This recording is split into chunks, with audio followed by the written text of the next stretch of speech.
Today in this lecture, we will talk about diastolic murmur of mitral stenosis.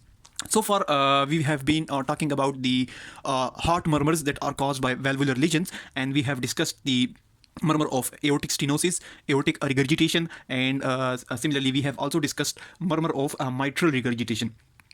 We discussed that the murmur of aortic stenosis was systolic, the murmur of aortic regurgitation was diastolic, aortic stenosis was systolic, aortic regurgitation was diastolic. Similarly, the murmur of mitral regurgitation was a diastolic murmur. But finally, again, we will discuss the murmur of mitral stenosis, which is a diastolic murmur. Now, we have discussed again and again that in stenosis, what happens is that the valve area through which the blood is basically flowing, it decreases. Suppose, for example, this was the normal area. Now, in the stenosed valve, the area has basically decreased. So, in this case, this mitral valve area, it has decreased this much. Now, it will be very difficult for blood to flow from left atrium into left ventricle. But the thing is that the left atrium cannot generate enough pressure. So, a jet effect will not be created. We discussed in aortic stenosis, this is mitral stenosis. We discussed in aortic stenosis that in aortic stenosis, when there is a decrease in valve area in the aortic valve, the left ventricle basically generates a lot of force, due to which a jet effect is created and there is a harsh murmur heard in systole, and that is an ejection systolic murmur. But the left atrium, on the other hand, it cannot generate enough pressure.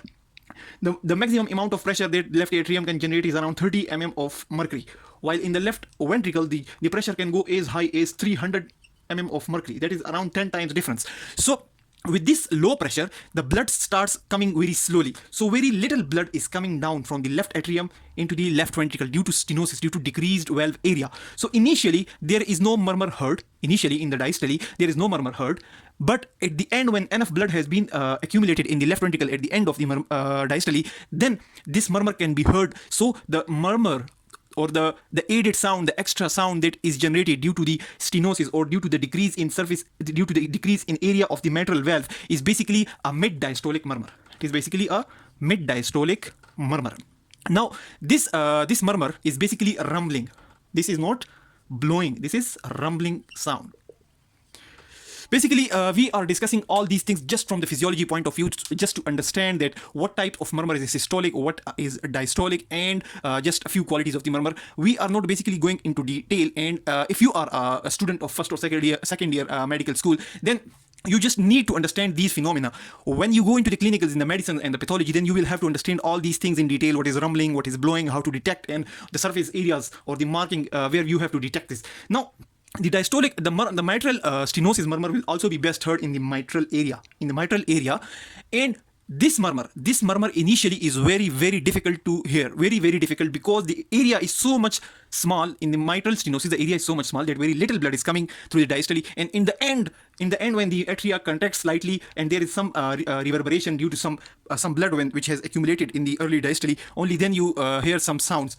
So the causes of mitral stenosis, what leads to decrease in this area of the mitral valve? So the most common reason is rheumatic fever, which we have discussed in rheumatic mitral regurg and aortic regurg as well, that this is the basically the rheumatic fever. It leads to a lot of pathologies in the heart valves, and mitral stenosis is one of the conditions which most commonly occurs due to rheumatic fever. Then congenital calcification or damage to the mitral valves can also lead to mitral stenosis. But the things to know about the mitral stenosis is that it leads to, most of the time, it is caused by rheumatic fever, and the murmur is basically a diastolic murmur, and it is rumbling in quality, and it is basically a mid-diastolic murmur.